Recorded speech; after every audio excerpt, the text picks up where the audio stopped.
Good evening everyone, welcome back to my YouTube channel. Today we are diving in to see what's going on with the silver. So silver right now, when you see silver right now, it's somehow making on five days something like double bottom here. Also when you see silver again on monthly, still down like 21% on past 1 month. On 3 months you see we scored, like we saw something like the bottom here again. We see here and it's still down 3%, which is nice. Year to date down 8% 1 year. So guys, this is when you see this thing, we are watching this around this 66, maybe the best price, or we can drop towards around this area, which it was a resistance before, which starts telling you when you see around this highest, the highest was around $54.51. I should take that one. So but when you do like this, you see this thing has been doing very well. And because we are looking the support, so let's go on support. So we say if this lines, maybe the support will be around that $51, or this should be code. And let's go now on technicals on silver. Yeah, so we call silver. Let me see if I can. I think it's like this here. So I'm not going to, let's, can I use futures? So I can use the futures on silver. Yeah, this is the futures on silver on 5 minutes, bounces on that area, look beautiful, go long. But you see they sold some few here, but we need to see on long term, like a daily, because that's where we can see the price. So on daily here on silver around $60, that's where the highest price still been. We put around 34,000, 15,000 respectively. So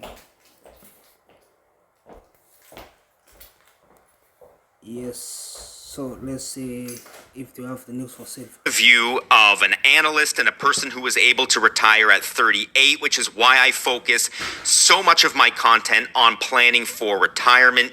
I have to point out that if you're freaking out about a paper loss on something that could have only been taken over the last 89 days, since gold was never as high as it is right now when measured in US dollars at any time in its history before December 22nd, 2025, then I'm here to remind you that none of the fundamentals for gold and silver have changed since the end of January, and that you shouldn't waste this pullback. A pullback that is happening on the backdrop of an all-out market correction, as you can see here, with gold still being one of the few things other than oil stocks that's still up on the year. And why this is so important to see and understand is because if there's anything I know about gold and silver, it's that this is when they enter their final leg up before making a more significant pause.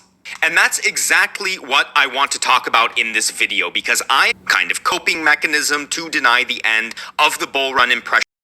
In this video, I will not only show you how gold and silver perform during periods of high oil prices, but I will show you how they perform during recession and periods of deflation, where prices eventually start to go down as a consequence of recession and economic hardship. And I'm going to finish this video by showing you all that I've spoken about a market crash on the channel before, and remind you all about why it's absolutely necessary to have this crash before we enter the final leg up for gold and silver. So watch to the end for that, because I think many of you absolutely need to hear what I have to say in that part of the video. Now, just before we start, whether you are a buyer of gold and silver like me and I bought at the end of last week, or if you're a seller like Freedom Knight, whose comment I shared at the start of the video, please remember that you're going to get the best treatment on both sides of the transaction from Summit Metals at summitmetals.com. Their prices are great, their customer service is professional, and you can be 100% sure that what you buy from them is authentic, no scams, no fakes, and for people selling, that you will get a fair price for the metal you have. And what's more is new customers can get 3 ounces of silver at spot. Check out the link in the video description to find out more at summitmetals.com. So jumping in, I'm getting a lot of comments and questions from viewers on the topic of oil and the status of the gold and silver bull market. Now, some of the comments are nice, and as you can see in this comment and reply from another viewer, some are a little more critical, which is perfectly fine, because when I started this channel in 2021, it was less than 1 year before the interest rate hikes of 2022 that brought gold and silver prices down, and people said it was over for gold and silver then. But what it ended up being was a pause leading into a huge breakout for gold that started 2 years later. And I'll repeat exactly what I told my viewers in 2022, and that is, this is not over. People who are saying that it's all about oil now and that gold and silver prices can't stabilize in this environment, especially with the Federal Reserve getting ready to possibly increase interest rates, either don't understand that gold and silver had some of their best years when oil prices rise significantly. And this chart here shows you gold and silver performance in the 5 years where oil price has risen the most since 1970, including this year's performance so far, which clearly doesn't line up with the trend from the 1970s or the early 2000s, at least not yet. Or the critics don't realize that the market cannot handle and will not get significant